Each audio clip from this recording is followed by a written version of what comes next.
let's get into Riyadh. People want to hear about Riyadh. That was the night before Riyadh. That's crazy. Yeah, so now that's controversial. So I'm just gonna paint the whole Riyadh picture. Let everybody know what they're trashing, what they're on, what they're talking about. Yeah, I've talked to Louis and Santino, and they made it sound like this was the greatest night of their lives. I know nobody wants to hear it, but I'm just gonna give you the whole what for. Give it to me. So what is it? An 18? Give this a go. I think it was like an 18-hour flight. It wasn't pretty. Is it direct to Saudi Arabia? No, I had to stop in Istanbul. Oh, up in there. Oh yeah, hell of an airport, very big. I think it's like an 11.5-hour flight, if I remember correctly. Is that it? I think so. Well, with the layover, it didn't help. It didn't make it shorter. I can't remember, but I thought that's what it was. Something like that. Well, here's the question. Rupert's It's got like 15 hours. Okay, 15. Damn. Now, here's the question. I had a direct economy flight and a first-class flight with a layover. What do you take? First class layover. That's what I did. No question about it. No the question. layover is nice at that point. Why? You can get off the plane and stretch out a little bit. Yeah, but if you got the bed, you're already stretched. I suppose so. But I mean, I'm just expressing that both first class, no matter what, even if I Yeah. had 3 layovers. But if you got first class, you're like, I'll get off the plane for a little bit. No Yeah. sweat. Well, that's what I thought. No sweat. It's funny you say that because I had the shortest window on the planet. I mean, I had to get from the one end of the Istanbul airport, which is in Istanbul. So I'm like, what the is going on? It's Right. all Greek to me. I go all the way. I got luggage. I'm wearing a jacket. I'm wearing jeans, a sweater. I'm hauling ass. I'm sweating. I'm trying to make it. The clock. Which way is ZBD? Terminal 468. I finally make it. I run right on the plane. I'm covered in sweat. I take my jacket off. I have the worst BO because I never showered from the car breakdown. I can't imagine it's the worst BO they've had on that. Well, that's plane. what I said. I was so embarrassed, and I look around. I go, all right, I'm on this with a bunch of Middle Eastern Muslims. Good place to have BO. So that was cool. So then I finally get there. I'm wonky. I land at 1 p.m. I get off the plane, Riyadh Airport. Not great. Oh, really? I thought it was going to be jewels and golden toilets, and it's smelly people and donkeys. No. I thought it would have been a castle with whatever. Yeah, you Oil. think. Yeah, oil. But no, I don't think the prince has been to this airport. I'll just say that. So you get to the airport. It's dingy. Women are crying. Yeah, I couldn't see their faces, but I heard them. And then I go, all right, I'm so tired. I got to get an Uber to the hotel. They don't have Uber there. They don't have a guy? They don't have Uber. Well, I was like, this is Middle East. I don't understand. This festival doesn't have someone to pick you up? Well, they did, but I didn't know that. Oh, because I'm like, you're getting your life threatened in the States and there. I The least they can know. do is pick you up on a horse or something. It'd be nice. Yeah, give me a Sherpa, something, a magic carpet. So I go, where's Uber? We don't have Uber here. Ha, la, la, la. And I was like, God damn it. All right. So I'm like, I just thought that was their thing. Everyone here is Middle Eastern on an Uber. It's a great point. Thank you. Yeah, half my drivers are Saudi. Exactly. Why aren't they driving over there? Right. So it's like going to Germany and not having a train. All right. But so finally I go, let me check the itinerary. It says like Hooba Dooba is going to pick you up. And I go, oh, okay. So I see a guy with a curvy sword. I go, that must be him. And he goes, hello. This guy's name is Ishmael. He goes, Ishmael. We have an Ishmael friend. that's right. And he goes, I am your hero, your savior, your confidant, whatever you need. He's like, kissing my feet. This guy is like putting rose petals. I felt like the king of Zamunda. Who's Zamunda? That was Trading Places. Oh. No, Coming to America. Coming to America. Yeah. Dells. Which he will not be doing. But so I jump in a black SUV. This guy's like, whatever you need, I got you. And he's super nice, super friendly. Does he sound like that? He's No, like, no. Hey, what's up? Oh, No. He sounds like a cartoon character in a racist cartoon. Gotcha. And he's like, I got the guy driving, and then he's got the headscarf and the whole thing. He's like, whatever you need, brother. We love having you. We're such a big fan. We love comedy. And I'm like, okay. And, the whole time you're like, are they going to take me to a bunker and decapitate me? That's what I was worried about. Leonardo Decapitate. Yeah. So I'm like, okay, here we go. Let's see what happens. So we drive an hour through the desert, and I'm like, here it comes. I'm going right to the Hurt Locker, and we get to the Mandarin Oriental. Hadoyo. Yes, exactly. Oriental. You can't say that. Wasn't that in the rules? You can't say Oriental. Well, over there, they got them. They got them in houses. So we go to the Marriott. It's a very nice hotel. Now this is when it gets weird. I go. I just need to sleep, and I'll do whatever you guys want. I'll blow you. I'll give you the codes to the rockets, whatever you need. And the guy goes, just hold these flowers and take a photo in front of the sign. And I was like, okay.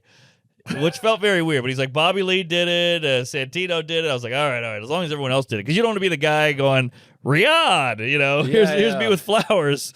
I don't want to be the face of Riyadh. Sure. So everyone else did it apparently, so I did it. And then I go, okay. And he goes, I'll be back at 6 p.m. You got a show at 7 or 8. I go, okay, great. So I slept for 5 hours, woke up, showered, got that gasoline smell off me, finally. Uh-huh. And I go downstairs. They pick me up. They go, brother, we love having you. Oh, my God. We get in the car. We drive an hour. I see the city. The city's crazy. It's just like poverty, giant skyscraper, poverty, picture of a prince guy, poverty, skyscraper, Dunkin' Donuts. Really? Yeah. No kidding. Dunk's made it. Wow. All the way from Quincy, Massachusetts. I know. How Blood about money. that? There you go. Started in Quincy, is in Riyadh. Riyadh, baby. How about that? I get to this big complex with like an arena attached, a couple theaters and a couple little theaters, and I'm in the 800-seater. Okay. Now we're sold out, and I'm gonna f this name up. Give this a goog. Comic Christina Mariana. That's not bad. Mariana, Man or woman? woman, Christina. That's what I thought, but then you said Mariano. She's a comic in Austin. She's really funny. She's like a one-liner gal, kind of deadpan. Oh, I thought it was going to be like the Saudi prince. Mariani. No, Christina Mariani. Christina Mariani. Check her out. Really fun. She's I opening. did not expect you to name a white Texas comedian. Yes. That's Sean Murphy. That's her. And she's opening, which I was like, okay. And I barely know this woman. And she's very nice and cool. We've met before. But when you're in Saudi Arabia and you see another comedian, I'm like, I bet. It's a white person. It's a comedian. It's an American. It's just, oh, my God. He touched my leg. Yeah. So I get to my green room. They go, hey, she's in the other room. I go, I got to go talk to her. She's in there with her boyfriend or something. We start talking. Boyfriend. Yeah. Gross. What are you going to do? I was waiting for a child bride, by the way. Also, I saw women driving. I was like, this place has gone to How about that? Yeah. That away, ladies. So then Bjorn shows up. Bjorn Wentland? Bjorn is my point man. What? I know. That's crazy. Our old manager. People don't know Bjorn. That's how we know each other. I know. Sort of. He lives in London now. He's a Canadian cat. He looks Swedish. It's very surreal. And he's in Riyadh. Yes. That's crazy. I mean, we go way back through. He's like an integral part of our friendship, whatever Completely. integral means. Yeah. I'm still waiting for you to show up at that St. Patrick's Day bar. Yeah. That was working on it. horrible. My car broke down. I ran He's out of like, gas. Mark's coming. I'm like, oh, yeah, he'll be here. Oh, yeah. Boy, did I learn about you that day.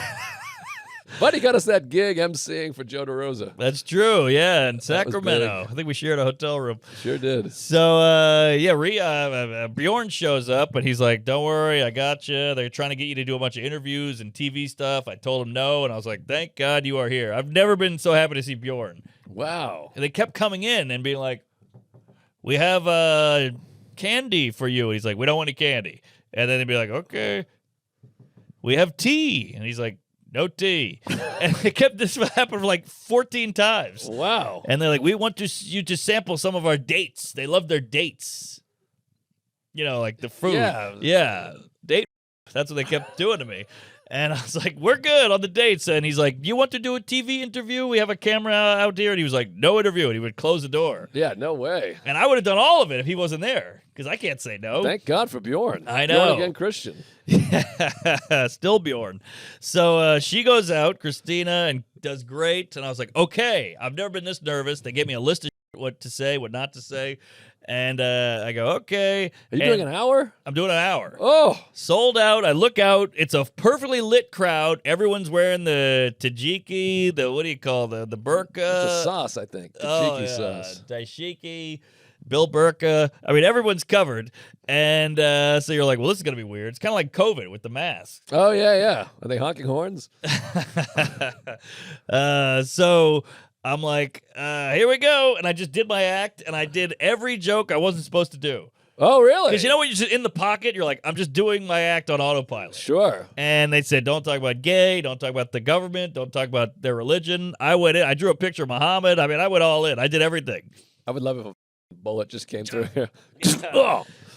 Yes. Wow. And were they laughing? Was it going well? This was the hottest crowd on the planet. That's what I heard. That's what Santino said. I mean, I could do no wrong. I got a Muslim joke, and they go, do it, pussy, yeah. And I was like, okay. And I did a whole joke about stoning women, and they were like, we love it. And they hit a woman. Are there women there? Yeah, it was women there. Wow. It was insane. The whole thing was surreal. And you keep waiting. Like you said, I was like, here it comes. I'm going to get Charlie Kirk down here. But no, couldn't have been hotter. A standing ovation, high fives. I felt like Chappelle and Killing Him Softly. I'm like dapping people on the front row. Doing the worm across the... Yeah, I crowd surfed. And Charlie don't surf, but best show of my life. And then they go, we want to take you out. And I go, I'm good. And Russell Peters is down the hall. Oh, okay. I was wondering if there was other comics there. He's in the big room. He's a big deal over there. That makes sense. So they go, hang out in Russell's room. He's got the rider. And I go, oh, really? He had 3 buckets of KFC, 2 boxes of Shake Shack, all the candy you could want. Talking to Russell Peters. He was super nice. He apologized for not passing me in Last Comic Standing. He said, Roseanne didn't like you. I liked you. I was like, hey, that was 20 years ago. It's all good. But I'm telling you, Jared, when you see an American comedian, you're like, you're my best friend. Of course. It's like a foxhole. Yeah, I mean, I can't imagine. It must have been such a weird feel because you're not showing up with the comics. You feel so isolated over there. Yes. It's such a stranger in a strange land. Yes. And everyone's on their own. Like, I love Santino. I love Bobby Lee. I love Sam is over there, but they're all different, and everyone's like worried about themselves. Now, did you ever see Sam there? No, he was there 4 days after. I got in. I left at 1:30 in the morning.